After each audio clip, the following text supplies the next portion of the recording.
Yes, baka may maidagdag si Ambassador Lacanilaw. Dahil nandun din kayo, may nakita ba kayo na dahilan kung bakit kailangan pumunta sa The Hague? Total, kayo ang madalas pumunta sa abroad at kinatawan ng Pilipinas. May dahilan ba kung bakit nagmamadali tayo?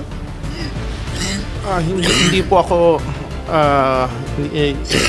aware o competent para sagutin po yung ganon. Kasi ang sa akin naman ho, ang naging role ko lang yung nung nag-volunteer ako na samahan si former President Muta ICC.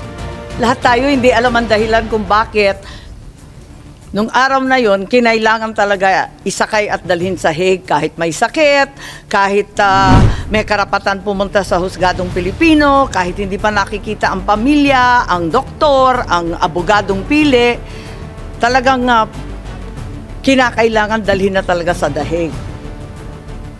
Ambassador Lacanilaw, I find your answers very misleading.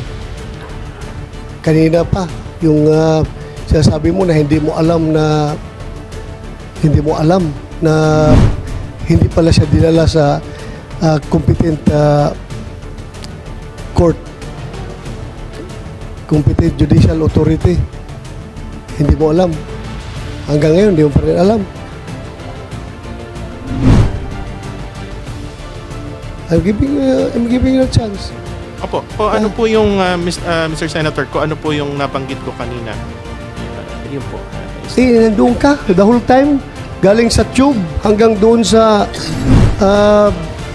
Villamor. Nandun ka.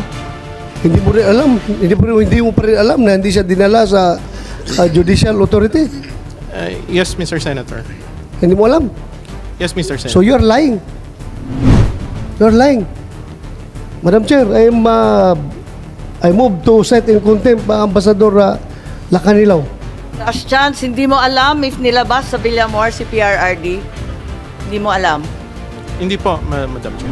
Okay, there's a motion to cite you in contempt. I have to affirm. There being no contrary motion, we uphold the motion to cite Ambassador Marcos Lacanilaw in contempt. Thank you, Madam Chair. I'm giving you the chance already kanina. Sabi ko nga, ayaw namin gamitin yung power to contempt dito, to cite in contempt, pero halata na nagsinungaling ka. Nasa dokumento harap-harapan na po. Mahirap naman yung ganito, konting respeto po. Ma'am, again, may I clarify again, please? Ma'am, it's an extradition form. That's why the questions are answerable by in another jurisdiction, but not our jurisdiction. So, it's very hard to answer something that works in a different manner. Hindi nga, sir, ang tinatanong namin sa kanya is kung nandun mo siya the whole time, hindi mo niya, alam niya na hindi dinala si President Duterte sa isang competent court. Kung sabihin niya, hindi niya alam. Kaya ho nag-suffice. Siya nga nagsabi na siya nag-oversee sa operation.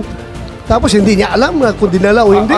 I hope we can reconsider the contempt citing. Because, sir, kaya ho nag-suffice sa certification ng Kanina pa Prosecutor kami General. nagre-reconsider, Secretary Boying. Pero kaya ho nag-suffice sa ICC. Kaya tinanggap nila yung certification po ng DOJ is because under their system of government, under the system of the ICC, ang prosecutor is competent judicial authority. That's why it's very foreign to Ambassador Lacanilaw.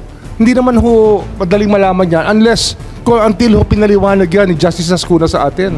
Ay, hindi magkaiba po talaga ang pagtingin. Hindi naman kailangan maliwanagan national.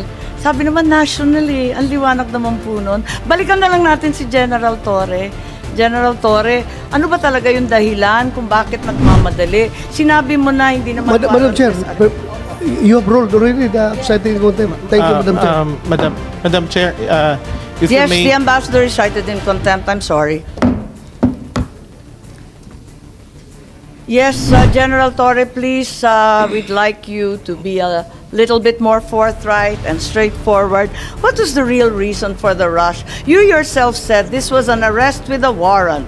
Therefore, no reglementary period as articulated by Article 125 applies. Bakit kayo nagmamadali? Eto nga, may sakit yung tao. Ma'am, I don't have that impression na nagmamadali ako. I waited for 12 hours. I worked for 12 hours to make sure that he boards on the plane. Yung purpose namin is to bring him to the plane because that's the order. That's my order and that's my mission. So, Who gave hindi you the ako order? Sir, Who gave you the order? the Chief of the Philippine National Police, sir. The Chief PNP. You are giving order to the CIDG. Who gave you that order? Sir, I'll invoke my executive privilege. Bakit executive privilege po? Paano naging executive privilege po?